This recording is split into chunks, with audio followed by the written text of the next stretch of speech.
Hello guys and welcome back to super spectrum. तो friends, आज की वीडियो एक शोडाउन वीडियो होने वाली है जहां हम बात करेंगे मार्वल के दो पावरफुल कैरेक्टर्स डॉक्टर स्ट्रेंज और कैप्टन मार्वल के बारे में और जानेंगे कि इनमें से कौन ज़्यादा पावरफुल है। तो गाइस, मेरा नाम है हार्दिक कुमार और आज की वीडियो में हम डॉक्टर स्ट्रेंज और कैप्टन मार्वल के पावर लेवल्स को डिफरेंट बेसिस पे कंपेयर करेंगे और जानेंगे कि अगर इन दोनों के बीच फाइट हुई तो किसकी जीतने के चांसेस ज़्यादा होंगे। तो सबसे पहले बात करते हैं डॉक्टर स्ट्रेंज की। तो डॉक्टर स्ट्रेंज प्रेजेंट टाइम के सॉर्सरर सुप्रीम और मास्टर है मिस्टिकल आर्ट्स के, जिन्हें अपनी पावर्स मिली हैं जादुई किताबों और एंशिएंट वन और मॉर्डो की ट्रेनिंग से। डॉक्टर स्ट्रेंज अपनी पावर्स की मदद से कभी भी मैजिकल वेपन्स और एनर्जी शील्ड्स क्रिएट कर सकते हैं। इतना ही नहीं, अपनी स्लिंग रिंग की मदद से वो पूरे यूनिवर्स में कहीं भी टेलीपोर्ट हो सकते हैं। इसी के साथ साथ डॉक्टर स्ट्रेंज के पास है उनका क्लोक ऑफ लेविटेशन, जिसकी मदद से वो न केवल उड़ सकते हैं बल्कि ये उनके डिफेंस में भी काम आता है। इन्फिनिटी वॉर में डॉक्टर स्ट्रेंज ने इसी क्लोक की मदद से थैनोस को कुछ देर तक स्नैप करने से भी रोके हुए था। डॉक्टर स्ट्रेंज अपनी मल्टीपल प्रोजेक्शंस क्रिएट कर सकते हैं, साथ ही साथ वो कभी भी अपने एस्ट्रल फॉर्म में आ सकते हैं, जिसके बाद वो अपने बॉडी का यूज़ किए बिना भी अपने अपोनेंट का सामना कर सकते हैं। डॉक्टर स्ट्रेंज डार्क वर्ल्ड से कभी भी पावर्स खींच सकते हैं और तो और वो कभी भी अपने अपोनेंट को मिरर डायमेंशन में बंद कर सकते हैं। एवेंजर्स एंड गेम में डॉक्टर स्ट्रेंज थैनोस की पूरी आर्मी को मिरर डायमेंशन में बंद कर सकते थे, मगर डायरेक्टर्स ऐसा नहीं चाहते थे, क्योंकि अगर ऐसा होता तो हमें इतनी कमाल की बैटल कभी नहीं देखने को मिलती। वैसे मैंने इस वीडियो में टाइम स्टोन का जिक्र नहीं किया है, क्योंकि एवेंजर्स एंड गेम के बाद शायद ही अब कभी हम डॉक्टर स्ट्रेंज को टाइम स्टोन के साथ देख पाएंगे। अगर कॉमिक्स की बात करें तो डॉक्टर स्ट्रेंज ने एक बार अपनी पावर से गैलेक्टस को चीखने पर भी मजबूर कर दिया था, वो गैलेक्टस जिसे हम प्लैनेट ईटर के नाम से भी जानते हैं। इतना ही नहीं, कॉमिक्स में डॉक्टर स्ट्रेंज टाइम स्टोन के बिना भी टाइम ट्रेवल कर सकते हैं। तो डॉक्टर स्ट्रेंज के बाद अब बात करते हैं कैप्टन मार्वल के पावर्स की। तो कैप्टन मार्वल को अपनी पावर्स मिली हैं एक लाइट स्पीड इंजन के ब्लास्ट से, जो कि स्पेस स्टोन से बना था, और इसी वजह से वो लाइट की स्पीड से भी ट्रैवल कर सकती है। कैप्टन मार्वल के बॉडी में क्री का भी डीएनए है, जिसकी वजह से कैप्टन मार्वल को न केवल एक्स्ट्रा स्ट्रेंथ और ड्यूरेबिलिटी मिलती है, बल्कि कैप्टन मार्वल की लाइफ स्पैन एक नॉर्मल इंसान से ज़्यादा है। और यही वजह है कि कैप्टन मार्वल मूवी के इवेंट्स के कई साल बाद भी एंड गेम में कैप्टन मार्वल की उम्र बिल्कुल वैसी ही थी। कैप्टन मार्वल अपनी पावर से एनर्जी प्रोजेक्शंस और पावरफुल फोटोन ब्लास्ट भी क्रिएट कर सकती है। कैप्टन मार्वल की मैक्सिमम स्ट्रेंथ आती है उसकी बाइनरी फॉर्म में, जहां पर वो एक प्लैनेट तक को हिलाने की काबिलियत रखती है। कैप्टन मार्वल फाइटिंग स्किल्स के मामले में बहुत अच्छी है और यंग रॉक ने खुद उसे हैंड टू हैंड कॉम्बैट की ट्रेनिंग भी दी है। कैप्टन मार्वल एक फास्ट लर्नर है और तो और वो क्री टेक्नोलॉजी में भी एक्सपर्ट है। इतना ही नहीं, कैप्टन मार्वल इन्वेस्टिगेशन में भी बहुत अच्छी है और उसे एलियन टेक्नोलॉजी की भी बहुत अच्छी नॉलेज है। कैप्टन मार्वल का सूट उसे स्पेस में सर्वाइव करने में भी हेल्प करता है। तो अब इन सभी एक्सप्लेनेशन के बाद अब हम इन दोनों कैरेक्टर्स को अलग अलग बेसिस पे कंपेयर करते हैं। सबसे पहले बात करते हैं स्ट्रेंथ की। अगर डॉक्टर स्ट्रेंज की बात करें तो डॉक्टर स्ट्रेंज ने अपनी पावर से कई लोगों को हराया है। अगर मूवीज़ की बात करें तो डॉक्टर स्ट्रेंज ने अपनी पावर से थैनोस को भी टक्कर दी है। वो थैनोस जिसके हाथ में 4 इन्फिनिटी स्टोन से सजा गॉन्टलेट था, लेकिन फिर भी यहाँ पर डॉक्टर स्ट्रेंज हार जाते हैं।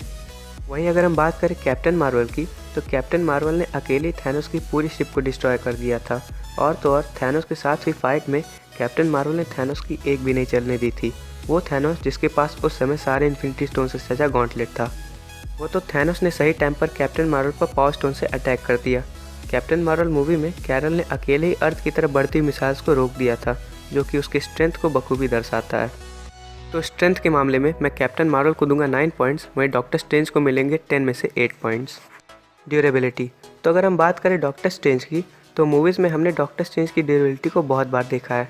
डॉक्टर स्ट्रेंज मूवी में जब डॉक्टर स्ट्रेंज डोरमामू से बार्गेन करने जाते हैं, तब डोरमामू कई बार डॉक्टर स्ट्रेंज पर अटैक करता है, पर वो उसे अपने टाइम लूप की वजह से झेल लेते हैं। इतना ही नहीं, इन्फिनिटी वॉर में एबनीमो टाइम स्टोन लेने के लिए डॉक्टर स्ट्रेंज को माइक्रो इंजेक्शन से टॉर्चर करता है, मगर डॉक्टर स्ट्रेंज उसे भी झेल लेते हैं। वहीं अगर हम बात करें कैप्टन मार्वल की, तो कैप्टन मार्वल ने अकेले ही अर्थ की तरफ बढ़ती मिसाइल्स को रोका था, जो कि उसके स्ट्रेंथ के साथ साथ उसके ड्यूरेबिलिटी को भी दर्शाता है। इतना ही नहीं, एंड गेम में जब थैनोस कैप्टन मार्वल पर अटैक करता है, तब कैप्टन मार्वल अपनी जगह से जरा भी नहीं हिलती। तो ड्यूरेबिलिटी के केस में मैं कैप्टन मार्वल को दूंगा 9 पॉइंट्स, वहीं डॉक्टर स्ट्रेंज को मिलेंगे 8 पॉइंट्स। स्पीड, अगर स्पीड की बात करें तो ये एक कांटे की टक्कर होगी। अगर कैप्टन मार्वल की बात करें तो मूवीज़ में हमें साफ दिखाया गया है कि कैप्टन मार्वल लाइट के स्पीड से ट्रैवल कर सकती है, और ऐसा होना ऑब्वियस भी है। आखिर कैप्टन मार्वल को अपनी पावर्स एक लाइट स्पीड इंजन से मिली है, जिसका मतलब है कि कैप्टन मार्वल लाइट के स्पीड से एक गैलेक्सी से दूसरे गैलेक्सी तक ट्रैवल कर सकती है। वहीं अगर हम डॉक्टर स्ट्रेंज की स्पीड की बात करें तो डॉक्टर स्ट्रेंज के पास है उनका स्लिंग रिंग, जिसकी मदद से डॉक्टर स्ट्रेंज पूरे यूनिवर्स में कहीं भी टेलीपोर्ट हो सकते हैं। बस उन्हें अपनी डेस्टिनेशन पता होनी चाहिए। तो स्पीड के मामले में कैप्टन मार्वल को मिलेंगे 10 में से 8 पॉइंट्स, वहीं डॉक्टर स्ट्रेंज को मिलेंगे 10 पॉइंट्स। इंटेलिजेंस, तो जैसा कि मैं हमेशा कहता हूँ कि किसी भी सुपर हीरो के पावरफुल होने के साथ साथ उसका इंटेलिजेंट होना भी बहुत ज़रूरी है, और ये खूबी हम इन दोनों ही कैरेक्टर्स में देख सकते हैं। कैप्टन मार्वल और डॉक्टर स्ट्रेंज ये दोनों ही फास्ट लर्नर्स हैं। डॉक्टर स्ट्रेंज ने अपनी इंटेलिजेंस की मदद से काफ़ी कम टाइम में ही सारी जादुई किताबें पढ़ ली थी। इतना ही नहीं, डोरमामू के साथ हुई फाइट में डॉक्टर स्ट्रेंज ने बड़ी आसानी से डोरमामू को एक टाइम लूप में फंसाकर अर्थ को एक बहुत ही बड़े खतरे से बचा लिया था। और तो और हम ये भी कह सकते हैं कि इन्फिनिटी वॉर के बाद के सारे इवेंट्स डॉक्टर स्ट्रेंज ने ही प्लान किए थे, क्योंकि सिर्फ वही थे जिन्हें पहले से पता था कि फ्यूचर में थैनोस को कैसे हराया जा सकता है। वहीं अगर हम कैप्टन मार्वल के इंटेलिजेंस को देखें तो वो भी इस मामले में कम नहीं है। कैप्टन मार्वल इन्वेस्टिगेशन करने में बहुत ही अच्छी है। और तो और अपनी सोलो मूवी में कैप्टन मार्वल ने सिर्फ कुछ क्लूज की मदद से ही अपनी पास्ट लाइफ के सारे इवेंट्स का पता लगा लिया था। कैप्टन मार्वल को क्री टेक्नोलॉजी में भी काफ़ी अच्छी नॉलेज है, और तो और ये डिवाइस भी खुद कैरल ने ही बनाया था। तो इंटेलिजेंस के मामले में मैं कैप्टन मार्वल को दूंगा 8 पॉइंट्स, वहीं डॉक्टर स्ट्रेंज को मिलेंगे 10 पॉइंट्स। फाइटिंग स्किल्स, वैसे देखा जाए तो ये दोनों ही कैरेक्टर्स काफ़ी पावरफुल हैं, और पावरफुल होने के साथ साथ ये दोनों ही हैंड टू हैंड कॉम्बैट में भी बहुत ही अच्छे हैं। जहाँ एक तरफ यंग रॉक ने खुद कैप्टन मार्वल को ट्रेनिंग दी है, वहीं डॉक्टर स्ट्रेंज को ट्रेन किया है खुद एंशिएंट वन और मॉर्डो ने। तो अगर इन दोनों के बीच बिना पावर्स की फाइट होती है तो ये कहना मुश्किल होगा कि इन दोनों में कौन जीतेगा। वैसे अगर मेरी मानो तो मुझे लगता है कि इस केस में कैप्टन मार्वल जीतेगी, क्योंकि डॉक्टर स्ट्रेंज को हमने बिना अपने पावर्स के लड़ते हुए कभी भी नहीं देखा है। वहीं अगर कैप्टन मार्वल की बात करें तो मूवी में हमें कैरल और यंग रॉक के बीच एक छोटी सी हैंड टू हैंड फाइट देखने को मिली थी। तो इस केस में कैप्टन मार्वल को मिलेंगे 9 पॉइंट्स, वहीं डॉक्टर स्ट्रेंज को मिलेंगे 8 पॉइंट्स। तो अब इन सभी कंपैरिजन के बाद अब हम बढ़ते हैं अपने फाइनल रिजल्ट्स की ओर। तो कैप्टन मार्वल का टोटल स्कोर है 43 आउट ऑफ 50, वहीं डॉक्टर स्ट्रेंज का टोटल स्कोर है 44 आउट ऑफ 50। यानी मुकाबला तो टक्कर का था, मगर इस केस का विनर डॉक्टर स्ट्रेंज है। वैसे इस बैटल के बारे में आपका क्या ख्याल है, हमें कमेंट्स के ज़रिए ज़रूर बताएं। तो गाइस, ये थी एक वीडियो कैप्टन मार्वल और डॉक्टर स्ट्रेंज के ऊपर। आई होप कि आपको ये वीडियो पसंद आई होगी। अगर पसंद आए तो इस वीडियो को लाइक कीजिए, और ऐसे और नए कंटेंट्स के लिए हमारे चैनल को सब्सक्राइब कीजिए। Thank you guys, be a marvellous one.